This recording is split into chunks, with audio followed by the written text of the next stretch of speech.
안녕하십니까. 저는 평촌 서울나우병원에서 발과 발목을 담당하고 있는 송원태입니다.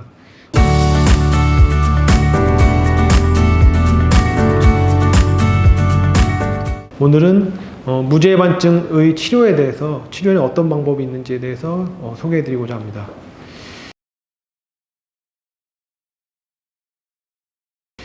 제일 먼저 할 수 있는 건 이제 비수술적 치료가 되겠죠. 몸에 부담을 주지 않으면서 먼저 이제, 아니면 당장 수술이 좀 사정상 어려우시거나 그 정도 증상이 심하지 않은 분들한테 우리가 비수술적 치료를 먼저 시행하게 됩니다. 제일 중요한 건 이제 신발을 교정하는 것이 되겠는데요. 아무래도 건망류 통증, 엄지발가락 튀어나온 쪽 통증이나 발가락끼리 맞닿아서 생긴 통증, 이런 불편함을 해소하려면은 그 넓은 신발을 신는 것이 절대적으로 중요합니다.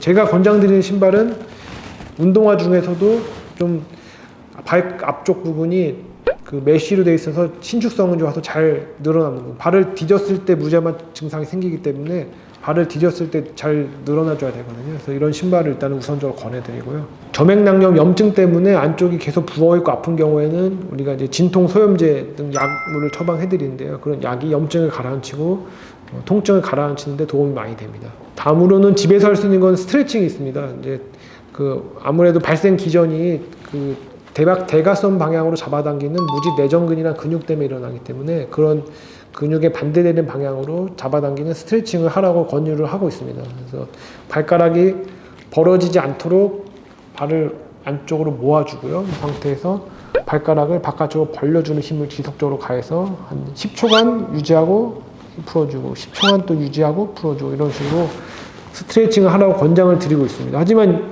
이 스트레칭이 그 변형 교정이나 예방에 효과가 입증된 것은 아닙니다. 제 환자 중에 그 필라테스 강사를 하시는 분이 있었는데 그분은 제가 가르쳐 드리지 않았어도 평생 본인이 이렇게 스트레칭 해오셨다고 하더라고요. 그래서 만져보면은 정말 다른 데에 비해서 엄지발가락이 엄청나게 유연합니다. 그래서 바깥쪽으로 훌렁훌렁 빠질 정도인데 그래도 무죄반증 변형은 심했거든요. 그러니까 그 스트레칭은 좀 증상 완화에는 도움이 될 수 있지만 어떤 변형 예방이나 교정에 효과가 없다, 이렇게 알고 계시면 되겠습니다. 다음으로 해볼 수 있는 건 이제 여러 가지 보조기가 있는데요. 발가락 사이에 실리콘으로 된 그 공간을 벌려주는 스페이서라는 기구가 있고, 아니면 이제 그 밴드 형식으로 돼 있어서 발을 모아주고 발가락을 벌려주고, 여러 가지 기구들이 시중에 나와 있는데 굉장히 좀 그 의료 장비, 항상 고가의 장비가 많거든요. 근데 이것도 마찬가지로 그 증상 완화에는 도움이 될 수 있지만 또 그것도 오히려 더 불편해 하시는 분도 있거든요.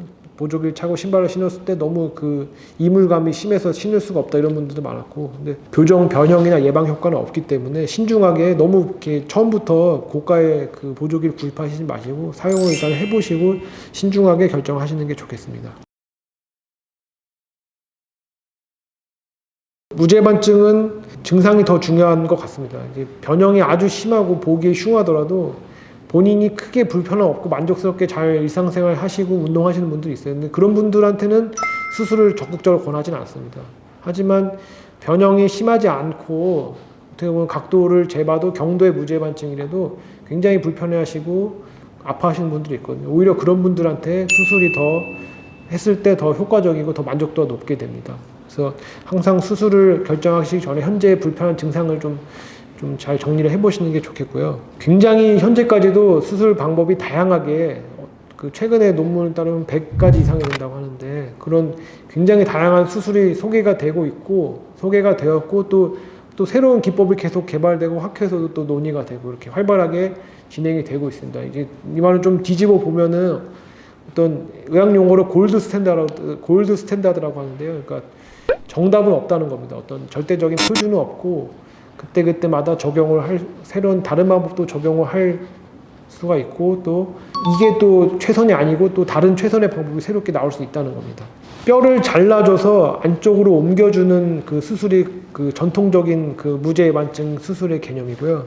여러 가지 다른 여태까지 수술도 있었지만 현재 우리나라에서 많은 선생님들이 가장 많이 시행하고 있는 그 수술 방법은 갈매기양 절골술이라고 하는데요. 이제 갈매기양이랑은 그 갈매기가 날개를 펴고 있는 모양으로 이렇게 V자 형태로 이제 절골술을 한다 그래서 붙여진 이름인데, 보통은 이제 그 중족골의 원 쪽에서 원위부라 몸에서 먼 쪽 원위부라고 하는데 원위부에서 갈매기 절골술을 하느냐 근위부에서 갈매기 절골술을 하느냐 그래서 요거는 이제 그 수술하시는 분에 따라서 좀 선호도가 다르고요. 일반적으로는 이제 근위부에서 절골을 하는 것이 더 변형력이 좋다, 더 발 모양을 더 확실하게 교정할 수 있다. 원위부는 조금 절개는 적고 미용적으로 좋지만 교정력이 조금 근위부보다는 떨어진다, 이렇게 통상적으로는 알고 있습니다.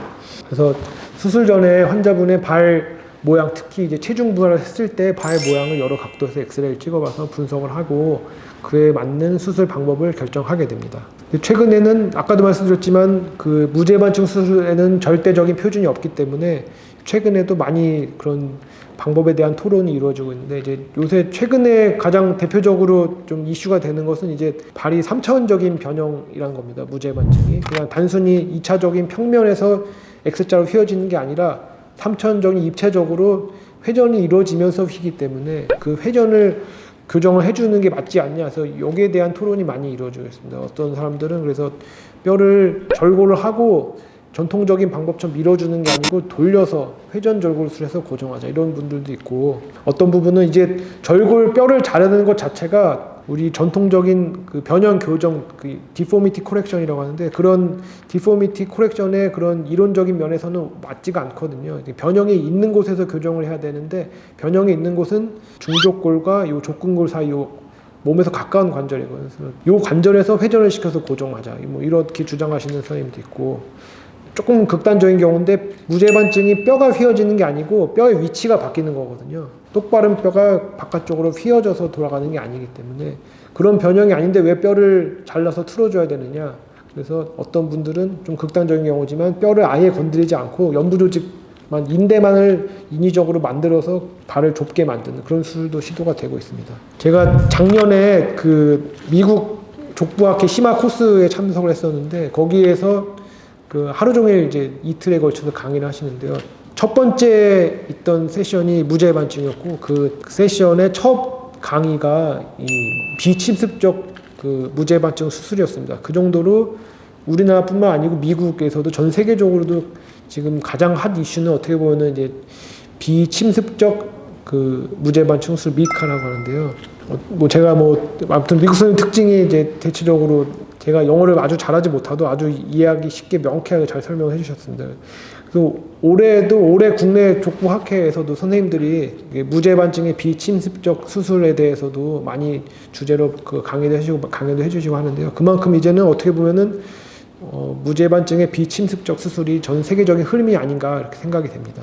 합병증이 적고 환자 만족도도 높고 이렇게 좋은 수술 알려져 있거든요. 오늘은 이제 전반적인 무죄반증의 치료에 대한 말씀을 드렸고, 다음 시간에는 이 비침습적 수술 미카에 대해서 설명을 드리겠습니다.